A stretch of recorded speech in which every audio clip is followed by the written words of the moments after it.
Hey les bambins, j'espère que vous allez bien, en tout cas moi ça va nickel. On se retrouve aujourd'hui pour une nouvelle vidéo sur les barrages de la Ligue Europa. 10 matchs à analyser ensemble qui sont les suivants.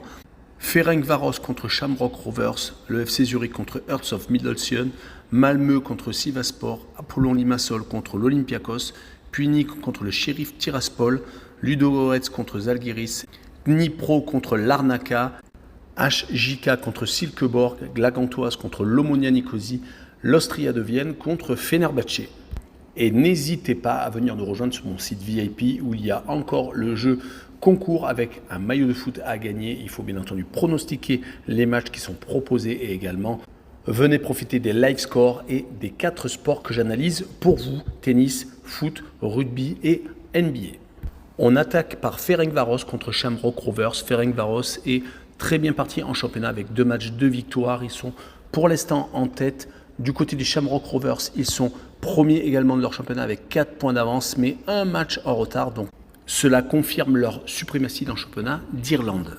On en revient aux Hongrois qui ont été éliminés de la Ligue des Champions par Karabag. C'est sans doute une déception pour eux d'être reversés en Ligue Europa. Et si on prend leur bilan sur les 5 dernières rencontres, toutes compétitions confondues, c'est 3 victoires, 1 match nul et 1 défaite. Et attention, on notera que sur leurs 2 dernières rencontres à domicile en Coupe d'Europe, contre le Slovan Bratislava et Karabag, ils se sont à chaque fois inclinés. Du côté irlandais, 4 victoires et 1 nul sur les 5 dernières rencontres, toutes compétitions confondues. Et on notera qu'ils ont également été reversés des qualifications de la Ligue des Champions, étant éliminés par Ludogorets. Ils avaient passé le tour précédent dans cette Ligue Europa. Shkupi, une équipe de Macédoine du Nord. Sur cette rencontre, je vois tout de même Ferencváros s'imposer 1-0 et je vois le moins de 3 buts sur le match avec une cote à 1,53. On poursuit avec le FC Zurich contre Hearts of Midlothian. Les Suisses ne font pas un très bon début de saison. Heureusement qu'ils se sont qualifiés pour ce tour en éliminant Linfield, en gagnant à l'aller et au retour, car en championnat c'est vraiment moyen. Ils n'ont pour l'instant que 2 petits points avec 2 matchs nuls et 3 défaites dans un championnat qu'ils avaient ultra dominé la saison dernière. Côté écossais, c'est quand même beaucoup mieux. Ils ont attaqué avec 2 victoires et 1 match nul sur 3 rencontres disputées en championnat d'Écosse. Également, sur les 5 dernières rencontres, 3 victoires, 1 nul et 1 défaite. La défaite était en match amical. Sur cette rencontre, je vois un match nul entre les 2 formations et je vois les 2 équipes marquées avec une cote à 1,68. On enchaîne avec Malmö contre Sivasspor. Les Suédois sont en 4e position de leur championnat. Actuellement, c'est assez moyen au niveau des résultats, 2 victoires, 1 nul et 2 défaites. Lors du tour précédent, ils avaient réussi à éliminer Dudelange, le club luxembourgeois, réussissant à gagner assez facilement à l'aller, mais par contre faisant 2 buts partout au match retour. Côté Sivasspor, c'est assez moyen en championnat. Ils ont commencé la saison avec 1 match nul et 1 défaite assez large à Demirspor. Ils sont d'ailleurs sur les 5 derniers matchs sur une seule victoire, c'était en match amical, et 2 matchs nuls et 2 défaites assez larges à chaque fois à l'extérieur. Sur cette rencontre, je les vois perdre 3-1 à Malmö et je vois le plus de 2 buts sur le match, une cote à 1,56. On continue avec Apollon Limassol contre l'Olympiakos. Apollon s'est rattrapé sur les 2 dernières rencontres à domicile, remporté à chaque fois sur le même score 2-0 contre le Maccabi Haïfa et l'Omonia Nicosie. Ça ne leur a pas permis malheureusement de retourner la situation contre le Maccabi Haïfa en éliminatoire de la Ligue des Champions. Par contre, ça leur a permis de remporter à titre et la Super Coupe de Chypre. Côté Olympiakos, on n'avait plus l'habitude de voir d'aussi mauvais résultats en aussi peu de temps. Sur les 5 dernières rencontres, toutes compétitions confondues, ils n'ont réalisé que 3 matchs nuls et tout de même 2 défaites. Ils se sont fait éliminer lamentablement de la Ligue des Champions par le Maccabi Haïfa prenant 4-0 au match retour à domicile. Ils ont réussi un peu miraculeusement à se qualifier lors du tour précédent contre le Slovan Bratislava, gagnant au pénalty lors d'un match retour en déplacement. Sur cette rencontre, je les vois tout de même s'imposer 2-1 à l'Apollon Limassol et je vois le draw no bet avec le pari remboursé, c'est match nul, une cote à 1,46. On enchaîne avec Punic contre le Sheriff Tiraspol. Punic vient d'être éliminé de la Ligue des Champions par l'Étoile Rouge de Belgrade, assez logiquement. 2 défaites, 5-0 et 2-0 à l'aller et au retour. En championnat, ils viennent de relever un peu la tête avec une victoire dernièrement. Ils avaient commencé par une défaite contre Ararat. Mais les Arméniens vont avoir du fil à retordre contre le Sheriff Tiraspol, qui a également été éliminé de la Ligue des Champions. C'était contre le Viktoria Pilsen. Pour ma part, c'était un peu la surprise générale. Je voyais les Moldaves qui avaient fait une très belle saison européenne la saison dernière avec une victoire entre autres au Real de Madrid.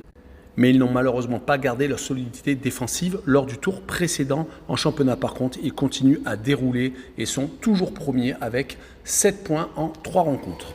Je me laisserai tenter tout de même sur cette rencontre par une victoire du Sheriff Tiraspol, 1-0 à Punic et je verrai le draw no bet avec le pari remboursé, c'est match nul, une cote à 1,61. On continue avec Ludogorets contre Zalgiris. Les Bulgares n'ont pas trop mal réussi leur début de championnat avec 10 points sur 4 rencontres, donc 3 victoires et un match nul. Ils ont malheureusement été éliminés de la Ligue des Champions par le Dynamo de Zagreb. Perdant à l'aller et au retour, ils avaient réussi jusqu'à présent à garder leur solidité à la maison, gagnant à chaque fois sans prendre de but. Mais malheureusement contre les Croates, ça a été compliqué. Côté lituanien, ils ont été également reversés des qualifications pour la Ligue des Champions, perdant 5-0 à Bodo Glimt et faisant match nul au match retour. Ça n'a pas été suffisant. En championnat, c'est pas si mal que ça. Ils sont toujours premiers de leur championnat avec 4 matchs en retard et avec le même nombre de points que le second. Ça devrait jouer pour être champion. Sur cette rencontre, je les vois s'imposer 2-0 et je vois les Bulgares marquer plus de 1,5 buts sur le match avec une cote à 1,53. La rencontre suivante est les Ukrainiens de Dnipro contre l'Arnaka, les Chypriotes.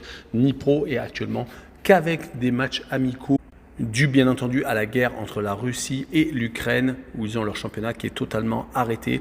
Lors des matchs amicaux, c'est 4 matchs nuls et une défaite contre des équipes qui n'ont pas vraiment de grosse valeur au niveau international. Ils vont rencontrer des Chypriotes qui viennent d'éliminer le Partizan de Belgrade, gagnant à l'aller et faisant match nul au retour. C'est vraiment une très grosse cote actuellement, ce club chypriote. Ils avaient été éliminés de la Ligue des Champions, mais au pénalty contre Midtjylland, faisant à chaque fois match nul à l'aller et au retour. Sur cette rencontre, c'est sans trop de surprise que je vois un match nul, un but partout. Et je vois le home no bet avec le match nul remboursé, 6 victoires de Dnipro à domicile avec une cote à 1,96. On enchaîne avec HJK contre Silkeborg. HJK est en championnat de Finlande à la 3e position, à 3 points du premier. Ils ont réussi au tour précédent d'éliminer Maribor, gagnant à l'aller et au retour. Ils sont donc dans une bonne spirale. 3 victoires, 1 nul et une défaite. Mais la défaite était contre le Viktoria Pilsen en éliminatoire de la Ligue des Champions.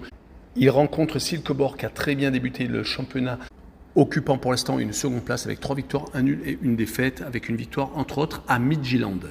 Mon pronostic sera un partage des points et un but partout. Je ne les vois pas ni l'un ni l'autre remporter cette rencontre. L'avant-dernière rencontre est la Gantoise contre l'Omonia Nicosie. La Gantoise est toujours invaincue en championnat de Belgique avec 2 victoires et 2 matchs nuls. Les 2 derniers matchs se sont soldés par 2 victoires contre Westerlo et Ostend et ils avaient fait avant ça 2 matchs nuls contre le Standard de Liège et Saint-Tron. Côté Omonia Nicosie, ils n'ont pas encore repris le championnat. Par contre, ont perdu la Supercoupe de Chypre contre l'Apollon Limassol 2-0. Ils ont fait par contre beaucoup de matchs amicaux. On en a perdu 1 contre l'AEK Athènes et en ont gagné 3. Sur cette rencontre, je les vois s'incliner 2-0 à la Gantoise. Et je vois le plus de 1,5 but pour les Belges avec une cote à 1,44. Et on finira par l'Austria de Vienne contre Fenerbahçe. L'Austria vient de gagner son premier match de championnat ce week-end. Ils étaient sur 2 défaites et un match nul. Avaient eu du mal donc à démarrer la saison. Et on notera qu'ils ont fait match nul contre Monaco lors d'un match amical le 6 juillet. Côté Fenerbahçe, une déception, une élimination de la Ligue des Champions par le Dynamo de Kiev en prolongation. C'était le 27 juillet. Depuis, ils ont éliminé Slovako, gagnant 3-0 au match aller et faisant match nul au retour en championnat. Ils viennent de gagner 6-0 à Kasim Passa. Ça leur permet d'être bien placés pour l'instant avec une victoire et un nul. Et si on prend leurs 3 derniers déplacements, toutes compétitions confondues, ils sont sur 2 matchs nuls à Kiev, donc à Slovako, et donc cette victoire assez large en championnat. Sur cette rencontre, je vois le match nul entre les deux formations, un but partout. Et je verrai le away no bet avec le match non remboursé, 6 victoires de Fenerbahçe à l'extérieur avec une cote à 1,81. Voilà, on en a fini avec cette vidéo. N'hésitez pas à venir nous rejoindre sur le site VIP, sur les réseaux sociaux Telegram, Instagram et Twitter, et également sur BetWinner et Passion Sportive, 2 sites très intéressants à aller voir. Et surtout, abonnez-vous. Ciao les bambins!